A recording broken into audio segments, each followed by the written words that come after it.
Go ahead, No, Westcott, Tar Heel 24/7. I wanted to ask about Max. How cool is it from your vantage point to know what he's been through and then see him jog out into the field and then also play the way he did? Yeah, Max is a ultimate competitor, extremely tough, and the one thing about him that you love is that he grew up around football.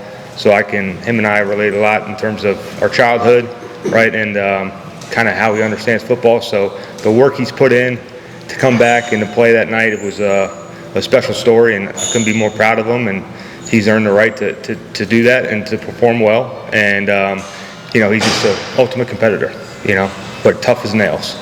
So it was awesome to see.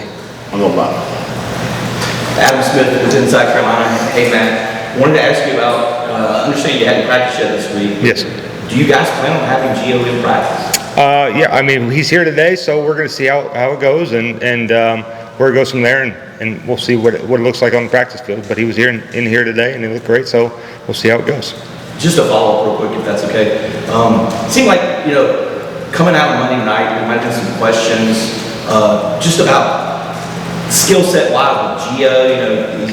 He has such the running ability that he's known for, and you guys had him under center. So I'm like, do you feel like the scheme maybe needs to change a little bit when you have him in there in terms of what you guys did Monday night to maybe utilize his talents better? I think we're going to look at everything in terms of an offense. I think that when you don't perform well, I think you're going to look at some things and things we did well, things we didn't do well. So I think we're going to take that all into account. I don't think it's necessarily just because of his skill set or things that we have to do to match his skill set. He can do everything in our eyes. So we're going to do what's best for the team, all right, and do what's best, what gives us the best chance to win at the end of the day. Appreciate your front row. Jeremiah Holloway with South Carolina. I wanted to ask about, I guess, kind of the distribution, ball distribution, if you will, in the passing game. First, I guess several ones, looked like Gio was kind of, looking more ship sway, and, later in the game, you guys were kind of moving around. Is that kind of a conversation you were able to have with them mid-game of Gio and Max, trying to distribute against different guys, things like that? It's never about one guy. It's never about one player, especially at quarterback. It's just find the open guy really at the end of the day. And I think there's ways you scheme things up for certain guys, but it's at the end of the day they've thrown to everybody, especially in camp with having a quarterback competition. So it's been great. So they feel comfortable with everybody.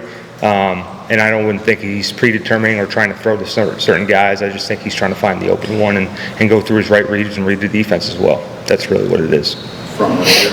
Andrew Jones, Tar Heel 24/7. When Gio and the offenses go into that stretch they went there with 3 and out, just couldn't do anything. After having success in the first drive, what are the conversations like with a new guy just arrived a couple of months ago and maybe trying to bring him down a little bit to maybe amped about maybe some of the Yeah, I mean, I think it's first game of the year, so whether he's new or not, it's always going to have those jitters. And when you perform well in the first drive, it's the next play mentality. So whatever happened in the past, good or bad, you got to move on to the next one and focus on the next play. So you're constantly trying to make sure those guys are on the same page and focus on what's going to happen on the next series.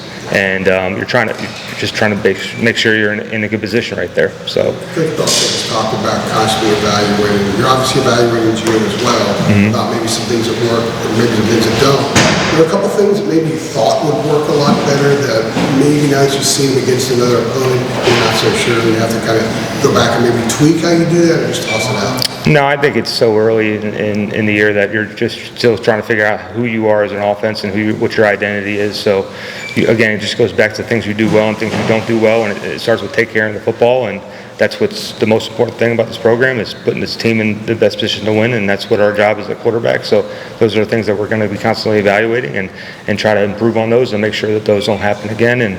And the scheme-wise of it, we're going to do whatever it takes to win the game. So if that's run the ball, throw the ball, be in a certain group, we're going to do whatever it is. And if it doesn't work, then we got to evaluate that and go back to the drawing boards. On the right here.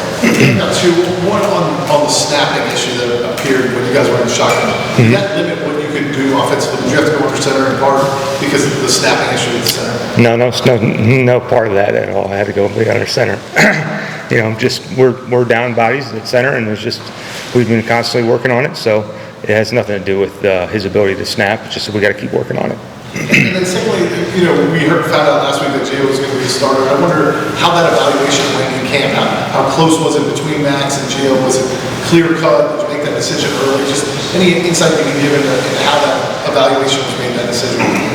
I think that stays within us as coaches, but these guys were, getting equal reps and going at it every day, and I think that they were enjoying the process of it, of competing and playing with different guys, right? That's kind of the enjoyment of it is that you're thrown into just not the same person every day, working behind these different lines, so you're constantly just trying to evaluate how they're operating with different people and how they're leading different people from that standpoint as a quarterback. So, but there was no day, there was no certain throw or certain thing that it was just a ongoing process of who gives us the best chance to win.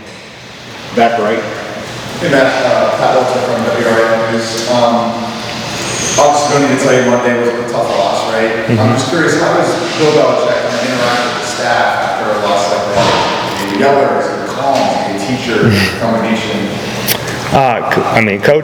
Coach is he's the same guy every day, and that's what makes him so great, and what makes him so unique is that whether it's good or bad, he wins a Super Bowl, we lose on Monday night, you're going to get the same guy the next day, and it's a great teacher, a great leader, and somebody that we can lean towards when we need the answers. So. Right in the middle.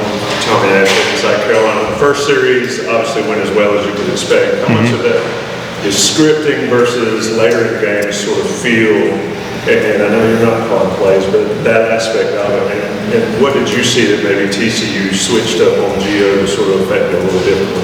Yeah, I think that you always want to start fast, and that's one of the things we always emphasize is starting fast, and when we did that. But again, it's really about us, and it's about us take care of the football and making sure that we're running clean plays, operating at a fast pace, and not getting behind the chains, and that's what we would look for the most.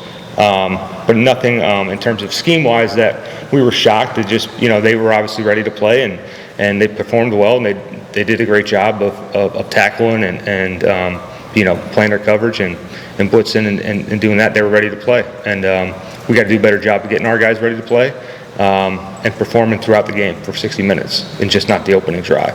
I think that's something that you struggle with. It's just complacency, and we got to learn from it and move on. Again, things we did well, things we did poorly, we got to work on that, and we look forward to the next challenge at Charlotte. Middle right here. Show us what some of the reasons are. You kind of spoke on just how Belichick was interacting with the team following loss. I'm curious, obviously I haven't had a chance to practice, but just how do you approach maybe picking up Gio after rough performance on Monday?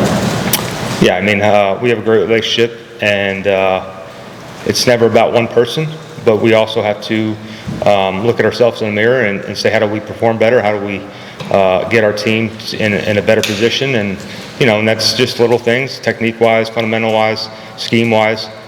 So the best thing about him and the rest of the quarterbacks is they're all coachable, and they want to be coached well, and they want to perform well. So they're going to do whatever it takes to do that. And I think it's being positive, but also being critical of certain things.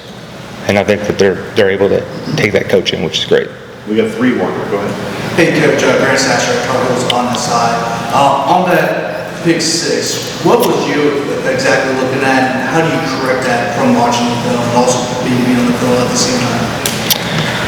Yeah, there's a lot of things that go into football. There's 11 guys, and just not all one person. I think he would love to have a throw back. It's just certain things in football,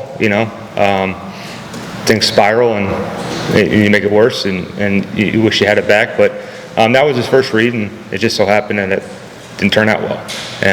So you got to move on. Short memory, but a long memory. You got to learn from it, and you got to forget it at the same time. So that's the beauty of playing quarterback. On the right here.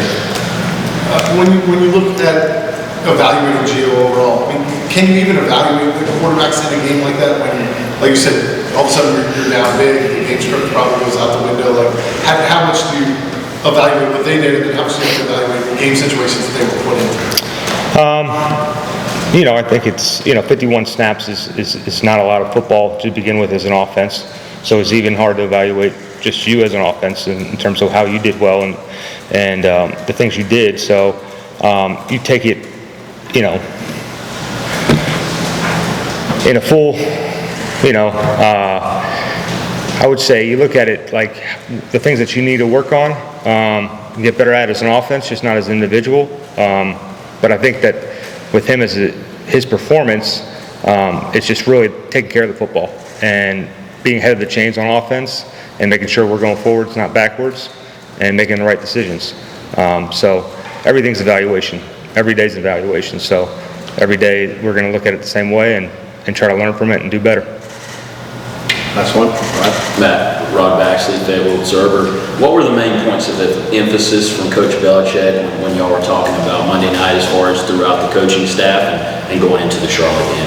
Play for 60 minutes, compete, put the team first, and match your intensity and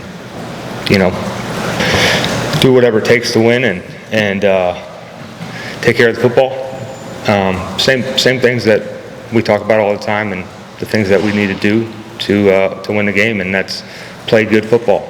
And unfortunately, we didn't do well enough, and they did a great job of it. So look to the next challenge at Charlotte this upcoming week. Thank you, guys. Appreciate it. Thanks, Matt. Thanks, guys. Thank you, guys.